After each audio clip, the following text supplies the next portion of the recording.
हरे कृष्णा कृष्णा कृष्णा हरे हरे, हरे राम राम राम हरे हरे। हाथी के जो दांत होता है, देखने का दांत अलग होता है, चबाने वाले दांत अलग होता है। इसी प्रकार कलियुग है, ऐसा ऐसा साधु होते हैं देखने के लिए, माधुकरी वृत्ति करने वाले वृंदावन में जो माधुकरी कर खाते हैं, नंगे पैर रहने वाले साधु आदि करोड़पति अरबपति लोग देखते, साधु फॉलोअर करते, बहुत यूट्यूब में चैनल खूब चलता है रहता है। किंतु शिल प्रभुपाद एक आदर्श साधु जीवन बिताया अपने जीवन में। उन्होंने अपने आचरण से संसार को परिवर्तन कराया। आचरण था, जब शिल प्रभुपाद वृंदावन अपनी वानप्रस्थ जीवन लेके आए, वृंदावन आए, संन्यास लिए, इन्होंने कभी माधुकरी वृत्ति कर नहीं किया, मांग करके जैसे माधुकरी वृत्ति साधु करते वो नहीं किया। उन्होंने परिवार छोड़ा, वृंदावन में आकर के रेंट लेके रहे। 5 रुपया राधा दामोदर मंदिर में 5 रुपया रेंट लेता था, रेंट लेके रहते थे। अपनी पुस्तक बनाते थे, प्रत्येक दिन पुस्तक को लिखते थे, लिख कर के जो भगवत दर्शन पत्रिका लेके दिल्ली जाते थे। यहाँ से मथुरा जाएंगे, मथुरा से ट्रेन पकड़ेंगे, दिल्ली जाएंगे, पुस्तक वितरण करेंगे, और उससे जो खर्चा करते थे पुस्तक प्रिंटिंग में लगाते थे, और बाकी अपनी खर्च खुद अपने हाथों में बना करके खाते थे। पर घर में था, कभी कभी मंदिर में प्रसाद ले लेते थे, किंतु किसी घर में जाकर माधुकरी वृत्ति आचरण किए ना। लोगों को दिखाए मैं कि साधु विरक्त वाली अपने को स्थापित कराए। प्रभुपाद जो श्रील रूप गोस्वामी जो सिद्धांत है, विरक्ति और ज्ञान, ये भक्ति का अंग नहीं है। श्रील प्रभुपाद इसलिए अपनी विरक्ति भावना जो लोगों को दिखाने के लिए लोग करते हैं, किंतु वो चीज़ सब नहीं किए। न ज्ञान की, जो आजकल लोग ज्ञान की महिमा मंडन करते हैं, मैं इतना बड़ा विद्वान है, मेरा ऊपर ऐसी ये करो, प्रभुपाद वो भी नहीं किए। देखे होंगे साधु कैसे अपनी दावी करते हैं, मैं इतना बड़ा ज्ञानी हूँ, विद्वान हूँ, संस्कृत स्कॉलर हूँ। वो चीज़ प्रभुपाद भी ने अपने जीवन में नहीं किए। सिंपल एक कृष्ण का भक्त की दास की अपनी भावना रखे, मैं एक कृष्ण का जो सेवक होते हैं उनका सेवक ही सेवक बन के अपनी ये किए। पूछा गया प्रभुपाद अब क्या कौन है, मैं भगवान का जो दास की सेवक वाली माने को लोग, मैं भी इतना होने के लिए प्रयास कर रहा हूँ, मैं भी दास बनने के लिए योग्यता नहीं। अपने को तुच्छ मान करके उन्होंने प्रभुपाद श्री कृष्ण के लिए अपनी सेवा को उन्होंने ये किए। श्री कृष्ण के सुख देने के लिए उन्होंने प्रयास किए। अपने गुरु का आदेश, श्री कृष्ण का संदेश, भगवत गीता, श्रीमद् भागवत को दुनिया को पहुंचाया, जिससे कृष्ण से जोड़े, कृष्ण के तत्व ज्ञान को संसार को दिया, यथारूप दिया। कृष्ण की वचन को उन्होंने वाणी को प्रचार की प्रसार किए, अपने को दिखाने के लिए, समाज में फेमस होने के लिए। अब वैराग्य दिखा करके आज करोड़ की संपत्ति की, अरब रुपया की संपत्ति की इकट्ठा कर देना, प्रभुपाद ये विचार रखे नहीं कभी जिंदगी में, कि लोगों को इकट्ठा कराने के लिए ये नाम काम नहीं करते, लोगों को पब्लिसिटी कराने के लिए कोई काम नहीं किए। प्रभुपाद जब लंदन में कथा कह रहे थे, अपने भक्तों से बीच ही कथा भागवत क्लास दे रहे थे, तभी भारत में ऐसे तथाकथित कथा प्रवचन करने वाले, जो जैसे देखे होंगे भारत में तथाकथित प्रवचन करने वाले कैसे लोग पब्लिसिटी कराते हैं, और बड़ा पंडाल लगते हैं, 1000 लोग को इकट्ठा करते हैं, अपनी कथा करते हैं, गाने बजाना गा करके करते हैं, और उसमें 1000 लोग इकट्ठा होते हैं अपनी। तभी प्रभुपाद जी को आकर के एक प्रेस वाले पूछने लगे, बोले स्वामी जी आप तो इंटरनेशनल सोसाइटी बनाया, और इंटरनेशनल सोसाइटी होने के नाते, आपके फाउंडर आचार्य होने के नाते, आपकी कथा सुनने के लिए हमें 10-20 लोग बैठे हुए, और वहाँ तो कथाकारक जो कथा कर रहे तो उनके पास तो हजारों लोग इकट्ठा आते हैं। प्रभुपाद साफ साफ बोले, मैं सब्जी मंडी खोल के बैठा नहीं है, मेरा डायमंड का मंडी है।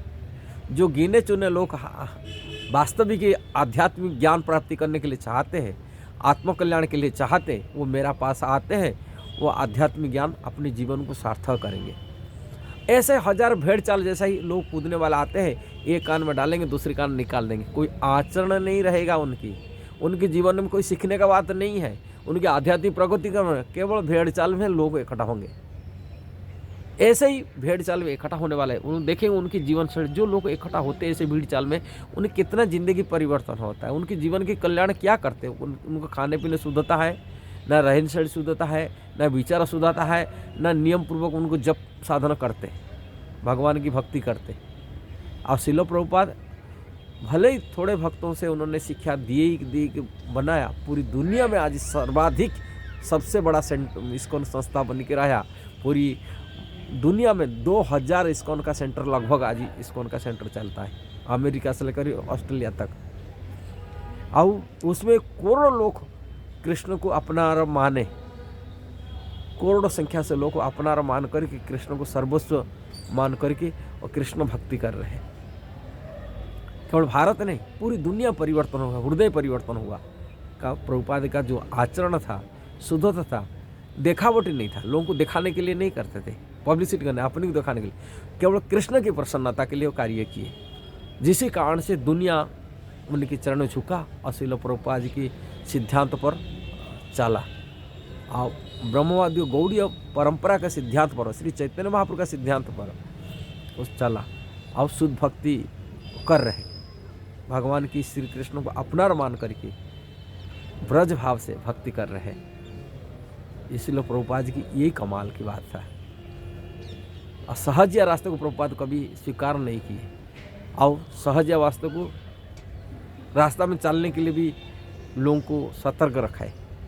किंतु ये जो सहज या लोग होते हैं, ये केवल पब्लिसिटी कराते हैं और लोगों को अपनी दिखाते हैं वैराग्य और विरक्ति, किंतु वो विरक्ति अंदर से नहीं होता। जैसे ये देखने वाला हाथी का दांत अलग होता है, जो कार्य नहीं होता है, चुबाने वाला दांत अलग होता है।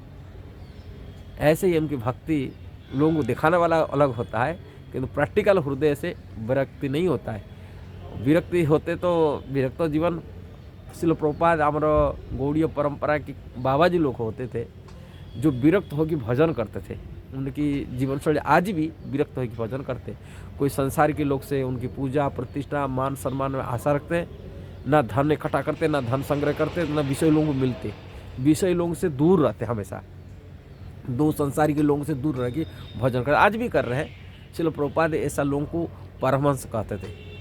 उनके विचार में ऐसा साधु जो होते परमहंस, वो विरक्त हो कि मधुकरी वृत्ति करके अपने जीवन में खाते हैं, और मधुकरी वृत्ति अपनी कुछ नहीं होता, उनके पास कुछ नहीं होता है, और विरक्त हो कि अपने केवल कृष्ण के भजन करते। ये परमहंस साधु होते श्रील प्रभुपाद कहा करते थे। वो विरक्त जीवन भर रहता है। ऐसा नहीं जे फॉलोअर बन गए, चेला बन गया तो करोड़ अरब रुपया की संपत्ति इकट्ठा कर लेते, ऐसा नहीं करते। वो दूर रहते विषय लोग से। उनका जीवन शैली यही है। ये हमारा गौड़ीय परंपरा की श्रील रूप गोस्वामी सनातन षड गोस्वामी की चरण चिन्ह पर चलते हुए अपनी भजन करते, भक्ति में लागे रहते हैं। वो कृष्ण की लीला में वो कृष्ण से संतुष्ट रहते, दुनिया को दिखाने के लिए नहीं करते। इसलिए ये मार्ग जो है, भक्ति का जो मार्ग है, श्री चैतन्य महाप्रभु का जो सिद्धांत है, श्रील रूप गोस्वामी षड गोस्वामी का जो सिद्धांत है, वो सिद्धांत श्रील प्रभुपाद सारी दुनिया को दिया। इसलिए इस्कॉन में जोड़ने से पता चलेगा साधु कौन होते हैं, ढंगी कौन होते हैं, निराकारवादी कौन होते हैं, लोगों को पाखंड फैलाने वाले कौन होते हैं। इस्कॉन में जोड़ने से पता चलेगा। जब तक इस्कॉन में नहीं जोड़ा, श्रील प्रभुपाद सिद्धांत को पढ़ा नहीं, तब तक लोगों को समझ नहीं पाता साधु कौन, असली रियली कौन। प्रभुपाद तो अपनी युक्त वैराग्य सिद्धांत पर लोगों से विरक्ति ज्ञान वैराग्य से कोई शुद्ध भक्ति प्राप्ति नहीं कर सकता। ज्ञान वैराग्य वास्तविक साधु को भूषण हो सकता है, साधु को ज्ञानी हो तो भूषण हो सकता है, किंतु भक्ति का मार्ग नहीं है। भक्ति तो भगवान प्रति कितना प्रेम होता वो बात है। किंतु लोगों को ये जो भूषण मिलता है, ये भी एक फेम है, माने जो जिसे ज्ञान और वैराग्य भगवान का जो षडैश्वर्य एक ऐश्वर्य होता है। ज्ञानी लोग यहाँ यदि ज्ञान किसी के पास हो जाए, वो अपने को मानते सभी दुनिया मूर्खों में ज्ञानी हो। जिसकी विरक्त हो जाता है तो दोनों को सब बोलेंगे दुनिया भोगी है, मैं विरक्त हूँ। इसलिए ये दोनों अहंकार पैदा करने वाले चीज़। इससे भक्ति का देन लेन नहीं है।